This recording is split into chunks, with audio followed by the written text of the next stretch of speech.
നമസ്കാരം. മായി വേൾഡിലേക്കും ഇന്നത്തെ ടാരോ ട്രീഡിങ്ങിലേക്കും എൻ്റെ എല്ലാ പ്രിയപ്പെട്ട കൂട്ടുകാർക്കും സ്വാഗതം. നല്ലൊരു ദിവസം ആശംസിക്കുന്നു. അപ്പോൾ ഞാനിന്ന് നോക്കാൻ പോകുന്നത് നിങ്ങളുടെ വ്യക്തിയുടെ ഒരു കറണ്ട് ഫീലിംഗ് ആണ്. നിങ്ങളുടെ വ്യക്തിയുടെ മനസ്സിൽ എന്താണ് ചിന്തിക്കുന്നതെന്ന് നമുക്ക് യൂണിവേഴ്സിനോട് ചോദിക്കാം.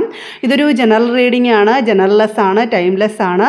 6 ഓഫ് സോൾസ് വന്നിട്ടുണ്ട്. ഇത് നിങ്ങൾ എപ്പോൾ മുതൽ കണ്ടു തുടങ്ങുന്നോ അപ്പോൾ മുതൽ നിങ്ങൾക്കിത് വാലിഡ് ആയി തുടങ്ങും. ഇത് റെസനേറ്റ് ആവുകയാണെങ്കിൽ മാത്രം നിങ്ങൾ എടുത്താൽ മതി, അതല്ലെങ്കിൽ വിട്ടുകളയുക. കിങ് ഓഫ് സോൾസ് വന്നിട്ടുണ്ട്. റെസനേറ്റ് ആവുകയാണെങ്കിൽ ഇതിൻ്റെ പോസിറ്റിവിറ്റി നിങ്ങളിലേക്ക് ക്ലൈം ചെയ്ത് യൂണിവേഴ്സിനോട് നന്ദി പറയാവുന്നതാണ്.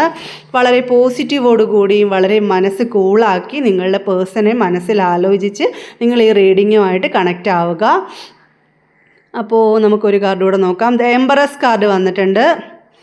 ഓക്കെ, അപ്പോൾ നമുക്ക് ഒരു കാർഡും കൂടെ നോക്കാം. വളരെ പോസിറ്റീവോട് കൂടി ഇരിക്കുക, നെഗറ്റിവിറ്റി മനസ്സിൽ നിന്ന് കളയുക. ഓക്കെ, നൈറ്റ് ഓഫ് കപ്സ് വന്നിട്ടുണ്ട്. അപ്പോൾ നമുക്ക് പോസിറ്റീവായിട്ട് റീഡിങ്ങുമായിട്ട് കണക്റ്റ് ആവാം.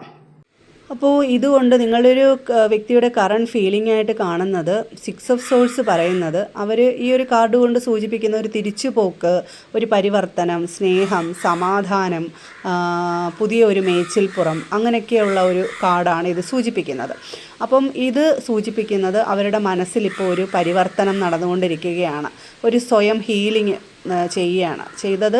അവർക്ക് പുതിയ ആ ഒരു അക്കരയിൽ നിന്ന് ഇക്കരയിലോട്ട് തുഴയുന്ന ഒരു ആളുടെ ഒരു ഫോട്ടോയാണ് ഇതിനകത്ത്. അതുപോലെ തന്നെ അവർക്ക് അവിടുന്ന് തിരിച്ചു വരണം എന്നുള്ളൊരു ഒരു മനസ്സമാധാനം, സന്തോഷം, അങ്ങനെയൊക്കെയുള്ള കാര്യങ്ങൾ അവർക്ക് പൂർണ്ണമായിട്ടും കിട്ടണമെന്നുണ്ടെങ്കിൽ അവർക്ക് തിരിച്ചു വന്നേ പറ്റൂ എന്നുള്ളൊരു തിരിച്ചറിവ് അവർക്ക് ഉണ്ടായി കഴിഞ്ഞു എന്നാണ് ഈ ഒരു കാർഡ് കൊണ്ട് സൂചിപ്പിക്കുന്നത്. അപ്പം കിങ് ഓഫ് സോൾസ് പറയുന്നത് അവരുടെ ഒരു പഴയ ആ ഒരു പവർ, ഒരു രാജാവിൻ്റെ ഒരു ഇതാണ് ഈ കിങ് ഓഫ് സോൾസ് കൊണ്ട് കാണിക്കുന്നത്. അപ്പോൾ അതേപോലെ അവർക്ക് പരിവർത്തനം ഉണ്ടാക്കണം അവരുടെ ജീവിതത്തിൽ. അവരുടെ ജീവിതം മെച്ചപ്പെടുത്തണം. അതിന് അവർക്ക് തിരിച്ചു വന്നേ പറ്റത്തുള്ളൂ. ഇത് എംബറസ് കാർഡ് പറയുന്നത് ഇത് മാതൃത്വത്തിനെയും സമൃദ്ധിയെയും സൂചിപ്പിക്കുന്ന ഒരു കാർഡാണ്. മാതൃത്വം എന്ന് പറയുമ്പോൾ ഒരമ്മയുടെ സ്നേഹം, പരിലാളന എന്നുള്ളത് പോലെ തന്നെ നിങ്ങൾ അതേപോലെ തന്നെയാണ് ഒരു കെയറിങ്. നിങ്ങളുടെ അടുത്തു നിന്ന് കിട്ടുന്ന ഒരു കെയറിങ് വേറെ എവിടെയും കിട്ടത്തില്ല എന്നുള്ളത് അവർക്ക് സ്വയം മനസ്സിലായി കഴിഞ്ഞു. അതുകൊണ്ട് തന്നെ അവർ തീർച്ചയായും നിങ്ങളുടെ അടുത്തോട്ട് തിരിച്ചു വരാനാണ് നിൽക്കുന്നത്. തിരിച്ചൊരു പ്രപ്പോസലുമായിട്ട് ഒരു മെസ്സേജോ ഒരു കോണ്ടാക്റ്റോ ഒക്കെ നിങ്ങൾക്ക് വരാനുള്ള ചാൻസ് ഉണ്ട്.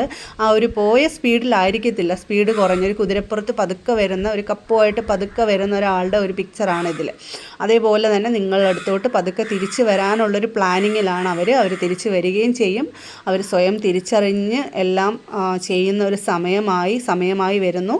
അപ്പോൾ നിങ്ങൾക്ക് ഈ ഒരു റീഡിങ് അക്സെപ്റ്റ് ആവുകയാണെങ്കിൽ, നിങ്ങളിലേക്ക് ക്ലൈം ചെയ്യുമ്പോൾ തീർച്ചയായും നിങ്ങൾക്ക് ഇതിൻ്റെ ഒരു ഇതിൽ നിന്നൊരു ചിലപ്പോൾ നിങ്ങളെ പാർട്ട്ണറുടെ ഭാഗത്തു നിന്നൊരു കോണ്ടാക്റ്റോ ഒരു മെസ്സേജോ ഒക്കെ നിങ്ങൾക്ക് വന്നിരിക്കാം. ചിലപ്പോൾ ഇതിനകം വന്നെന്നിരിക്കാം. അപ്പം ഇതാണ് ഇന്നത്തെ ഒരു റീഡിംഗ് ആയിട്ട് കിട്ടിയേക്കുന്നത്. ഒരു മനസ്സിലൊരു പരിവർത്തനം വന്ന ഒരു വ്യക്തിയുടെ ഒരു ഫീലിംഗ് ആണ് ഇന്ന് കിട്ടിയേക്കുന്നത്. തീർച്ചയായും അത് നിങ്ങൾക്ക് ജീവിതത്തിൽ അത് പോസിറ്റീവായിട്ട് വരട്ടെ, സക്സസ് ആവട്ടെ എന്ന് ഞാൻ ഈശ്വരനോട് ആത്മാർത്ഥമായിട്ട് പ്രാർത്ഥിക്കുന്നു. Okay, thank you.